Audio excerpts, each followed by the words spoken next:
నందమూరి బాలకృష్ణ గారు హిందూపురం అసెంబ్లీ నియోజకవర్గానికి శాసనసభ్యులుగా ఎన్నికైన తర్వాత నిజంగా హిందూపురం అసెంబ్లీ నియోజకవర్గం రూపురేఖలు అయితే మారిపోయాయి. ఆయన ఇక్కడ ఎమ్మెల్యేగా ఎన్నికైన తర్వాత ఎన్నో అభివృద్ధి కార్యక్రమాలకైతే శ్రీకారం చుట్టారు. అందులో భాగంగా 194 కోట్లతో వాటర్ ట్రీట్మెంట్ ప్లాంట్ని అయితే ఏర్పాటు చేయించారు. ఆ తర్వాత 4 ఎకరాల విస్తీర్ణంలో మొత్తంగా 23 కోట్ల రూపాయలు వెచ్చించి ఇక్కడ ఒక కొత్త మార్కెట్ని అయితే ఆయన నిర్మించడం జరిగింది. ఇంతకు ముందు ఇక్కడ మార్కెట్లో ఎన్నో ఇబ్బందులు ఎదుర్కోవాల్సినటువంటి పరిస్థితి ఉండేదని, ఇప్పుడు కొత్త మార్కెట్ వచ్చిన తర్వాత ఇక్కడ కొంత సులభతరంగా ఉంది అంటూ కూడా మార్కెట్కి వస్తున్నవారు, అలాగే మార్కెట్లో ఉంటున్నటువంటి వర్తకులు కూడా చెప్తున్నటువంటి నేపథ్యంలో అసలు ఈ మార్కెట్ స్పెషాలిటీ ఏంటి, ఈ మార్కెట్ నిర్మించింది ఎప్పుడు, దీనికి సంబంధించినటువంటి వివరాలన్నీ కూడా మనం తెలుసుకునేటువంటి ప్రయత్నం చేద్దాం. ప్రస్తుతం హిందూపురం మున్సిపల్ చైర్మన్ అయినటువంటి రమేష్ గారు మనతో ఉన్నారు, వారితో మాట్లాడదాం. రమేష్ గారు, ఎప్పుడు ఈ మార్కెట్ ని నిర్మించారు? మన ప్రియతమ శాసనసభ్యులు పద్మభూషణ్ నందమూరి బాలకృష్ణ గారు తన శాసనసభ్యుడిగా ఉన్న సమయంలో 2019లో చివరి 2014 నుంచి మొదలు పెట్టారు. అప్పుడు ఇక్కడున్న పరిస్థితి గమనించారు. ప్రజలు హిందూపూర్ మార్కెట్ లేక అనేక ఇబ్బందులు ఎదుర్కొంటున్నారు. ఒక ప్రజలకు అనువైనటువంటి మార్కెట్ నిర్మాణం చేపట్టాలని ప్రభుత్వంతో మాట్లాడి దాదాపు 10 కోట్ల రూపాయలు శాంక్షన్ చేయించి ఇంకా 13 కోట్ల రూపాయలు గుడ్ విల్ వచ్చే విధంగా మాట్లాడి నిర్మాణ పనులు చేపట్టడం జరిగింది. 2019లో ఈ యొక్క మార్కెట్ని పూర్తి చేయడం జరిగింది. తర్వాత ఎన్నికలు రావడం జరిగింది. ఎన్నికల్లో వైసీపీ ప్రభుత్వం వచ్చిన తర్వాత అంటే ఈ మార్కెట్ లేక ముందు ఇక్కడ అసలు మార్కెట్ లేక చాలా మంది ఇబ్బందులు పడుతున్న పరిస్థితి ఉందా? చాలా పురాతన మున్సిపాలిటీ పుట్టినప్పుడు ఎప్పుడో చెట్ల చిన్న చిన్న గదుల్లాగా ఇరుగ్గా ఉండేటువంటి, అంటే ప్రజలు వ్యాపార కార్యకలాపాలు కొనసాగాలంటే ఒకే వీధి మీద అన్ని దుకాణాలు ఉండడం వల్ల ప్రజలు ఆ ట్రాఫిక్ ఎక్కువైపోయి ఒకరికొకరు తోలుసుకొని వర్షం వస్తే నీళ్ళు ఆ విధంగా చాలా ఇబ్బందులు. కాబట్టి ఆ ఇబ్బందులు లేకుండా ఒక మంచి 4 ఎకరాల విస్తీర్ణంలో చూడండి ఎంత సుందరంగా ఉందో, దాదాపు 286 గదులు నిర్మాణం చేపించి 2 బ్లాకులుగా తీసుకొనేసి క్రింద షాపింగ్ కాంప్లెక్స్, మార్కెట్, తర్వాత పైన కూడా షాపింగ్ కాంప్లెక్స్, రూమ్స్ ఇవ్వడం జరిగింది. తర్వాత వచ్చినటువంటి వైసీపీ గవర్నమెంట్ దీనిపైన సరైన అవగాహన లేక ప్రజలకు సరిగా రూములు కేటాయించక దీన్ని 3 సంవత్సరాలు 4 సంవత్సరాలు వినియోగంలోకి తీసుకోకుండా చేసింది. తర్వాత మేము కౌన్సిల్లో పోరాటం చేసి మార్కెట్ వినియోగంలోకి రావాలి అన్న తర్వాత గుడ్ విల్ యాక్షన్ తీసుకొని ప్రజలు పాడుకోవడం జరిగింది. అప్పటి నుంచి వారపార కలపాలు కొనసాగుతూ ఉన్నాయి.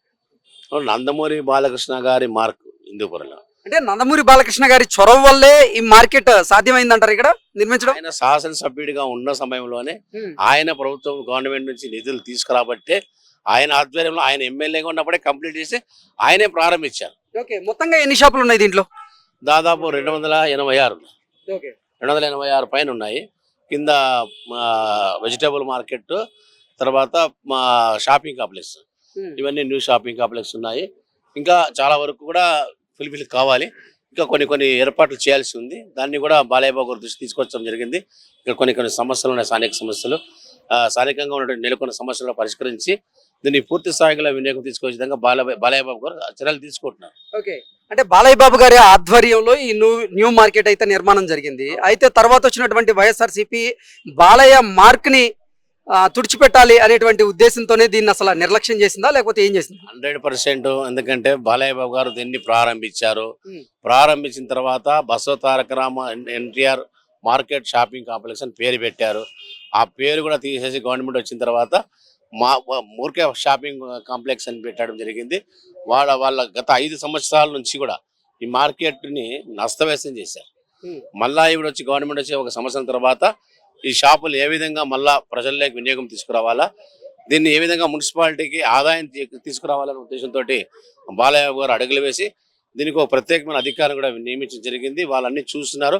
చూసిన తర్వాత దీన్ని మాడిఫికేషన్ చేసి తర్వాత మన 2 ఫ్లోర్లు కూడా మరి బ్యాంకుల వారికి ఇచ్చే విధంగా ఆ బ్యాంకుల వారి దగ్గర నుంచి నెలసరి బాడికి తీసుకొని ఆ బాడికి ద్వారా మున్సిపాలిటీ డెవలప్ చేయాలనే ఉద్దేశంతో బాలయ్య గారు ఉన్నారు. కానీ అప్పుడు వైసీపీ గవర్నమెంట్ ఆ 5 సంవత్సరాలు నిర్లక్ష్యం చేయడం వల్ల దీన్ని చాలా మంది దీంట్లోకి రాలేకపోయినారు. మెయిన్ జిల్లా వస్తుందని ఆశించి చాలా మంది ఎక్కువ గుడ్ విల్ పొంది షాపులు తీసుకున్నారు. అంటే వీళ్ళు పక్కదోవ పట్టించారు. ప్రజల్ని పక్కదోవ పెట్టే విధంగా చేసి ప్రజలు నష్టపోవాలా దీంట్లో తీసుకొని షాపులు అనే విధంగా చేయడం జరిగింది. కానీ దాన్ని ఇప్పుడు బాలయ్య గారు అంత నష్టపోకుండా ఉండే విధంగా ప్రభుత్వంతో మాట్లాడి బాడుగులు కూడా తక్కువ చేసే విధంగా తీసుకొని ఈ అన్ని షాపులు కూడా ఆ వినియోగంలో తీసుకురావాలనే ఆలోచనతో ఇవాళ బాలయ్య గారు దాన్ని సంప్రదింపులు జరుపుతా ఉన్నారు. ఓకే అండి, thank you so much. Thank you. So మనం చూసుకున్నట్లయితే 23 కోట్ల రూపాయలు వెచ్చించి ఈ కొత్త మార్కెట్ని అయితే నిర్మించడం జరిగింది. గతంలో అంటే హిందూపురం మున్సిపాలిటీ అయినప్పటి నుంచి ఇక్కడ పాత మార్కెట్ ఉండేదని, కానీ అది అస్తవ్యస్తంగా ఉన్నటువంటి నేపథ్యంలో ప్రజలు ఎన్నో ఇబ్బందులు ఎదుర్కోవాల్సినటువంటి పరిస్థితి ఉండేది. అది గమనించినటువంటి బాలకృష్ణ గారు ఆయన ఆనాటి ముఖ్యమంత్రి వర్యులైనటువంటి చంద్రబాబు గారి దృష్టికి దీన్ని తీసుకువెళ్ళడం, దీనికి నిధులు కేటాయించి ఇప్పుడు దీన్ని సుందరీకరణ చేయించారన్నట్లుగా కూడా ఇక్కడికి వస్తున్నటువంటి ప్రజలందరూ కూడా చెప్తూ ఉన్నారు. నిజంగా మార్కెట్ అయితే ఇప్పుడు చాలా అద్భుతంగా తీర్చిదిద్దారు. దీంతో పాటుగా అసలు హిందూపురం అసెంబ్లీ నియోజకవర్గంలో బాలకృష్ణ గారు ఎన్నో అభివృద్ధి కార్యక్రమాలకు అయితే శ్రీకారం చుట్టారు. ఇందాక మనం మాట్లాడుకున్నట్లుగా వాటర్ ట్రీట్మెంట్ ప్లాంట్ని అయితే ఏర్పాటు చేసి దానికి 194 కోట్ల రూపాయల వ్యయాన్ని ఖర్చు పెట్టి అంటే నగర ప్రజలకి తాగునీటి సమస్యను ఆయన దూరం చేశారని చెప్తున్నారు. అలాగే విలేజ్ టు విలేజ్ కనెక్ట్ చేసేలాగా బీటీ రోడ్లను, విలేజ్లో సీసీ రోడ్లను, డ్రైనేజీ వ్యవస్థలను ఇలా ప్రతిదాన్ని కూడా ఆయన ఏర్పాటు చేశారని కూడా ఈ నియోజకవర్గంలో ఉన్నటువంటి ప్రజలైతే మన దృష్టికి తీసుకొస్తూ ఉన్నారు. Thank you so much. Hindupuram మున్సిపాలిటీలో ఉన్నటువంటి మార్కెట్లో మనం ఉన్నాం. బాలకృష్ణ గారి చొరవతో 23 కోట్ల రూపాయల వ్యయంతో ఈ మార్కెట్ నిర్మాణం అయితే జరిగింది. ఈ మార్కెట్లో ఎటువంటి సదుపాయాలు ఉన్నాయి అనేది వర్తకులను అడిగి తెలుసుకుందాం. మార్కెట్ ఏర్పడిన తర్వాత ఎలా ఉందండి మీకు? సార్, ఇది మార్కెట్ ఏర్పడినాక వైఎస్ఆర్సీపీ గవర్నమెంట్ టైంలో టెండర్ జరిగింది. టెండర్ జరిగినాక వాళ్ళు మున్సిపాలిటీ వాళ్ళు 12 కోట్లతో 12 కోట్లు ఎక్స్పెక్ట్ చేసినారు గుడ్ విల్. కానీ 19 కోట్ల వరకు మేము గుడ్ విల్ రూపంలో ఇచ్చినాము. కానీ దీన్ని డెవలప్మెంట్ చేయలేదు సార్ వాళ్ళు. మేము వడ్డీలో మేము ఇండ్లన్నీ ఫైనాన్స్లో కుదువులు పెట్టి ఆ డబ్బులు ఎత్తుకొచ్చి మేము గుడ్ విల్ రూపంలో కట్టి మేము చాలా చిన్న భిన్నమైన మా జీవితాలు చిన్న భిన్నమైనాయి. తర్వాత ఇప్పుడు వచ్చిన తర్వాత బాలకృష్ణ గారు మళ్ళీ గవర్నమెంట్ మారినాక కొద్దిగా మార్పు వస్తూ ఉంది. దీన్ని డెవలప్మెంట్ చేసేదానికి కొన్ని ముందడుగు జరుగుతూ ఉంది. అసలు ఈ మార్కెట్ ఏర్పాటు చేయడానికి, మార్కెట్ నిర్మించడానికి కారణం ఎవరు? సార్, బాలకృష్ణ సారే సార్. ఇది మార్కెట్ పునాది బాలకృష్ణ సారే. ఓపెనింగ్ కూడా సారే చేసింది.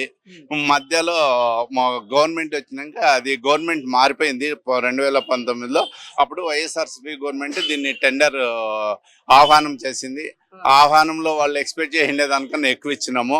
కానీ ఇప్పుడు ఉన్న అధికారులు ఏం చేసినారంటే మార్కెట్కి సరౌండ్ 2 కిలోమీటర్స్ ఎక్కడే కానీ తోపుడు బండ్లు కానీ ఎటువంటి ఫుట్పాత్ కానీ ఏమి ఉండేమో మేము అని ఆ రోజు మాకి హామీ ఇచ్చి మాకి మాయమాటలు చెప్పి ఇది జిల్లా అవుతుంది.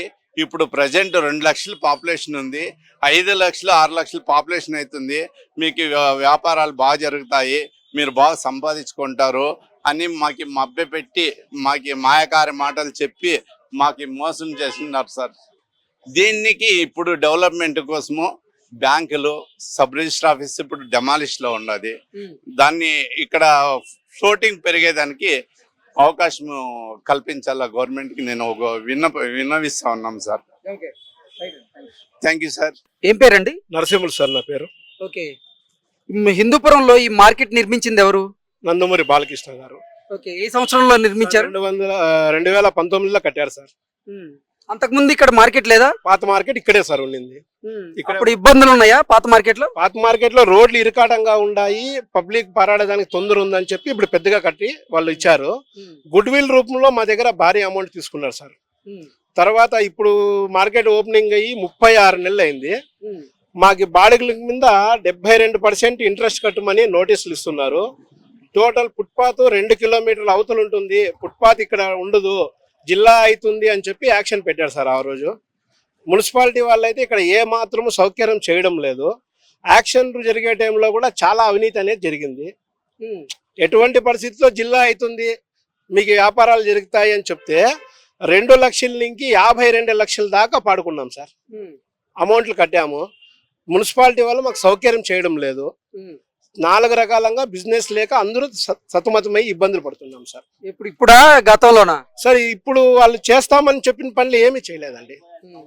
మున్సిపాలిటీ వారు ఇంత ముందు వైసీపీ గవర్నమెంట్ వారు ఈ మార్కెట్ కి ఇద్దరు కలిపి ద్రోహం చేశారు సార్.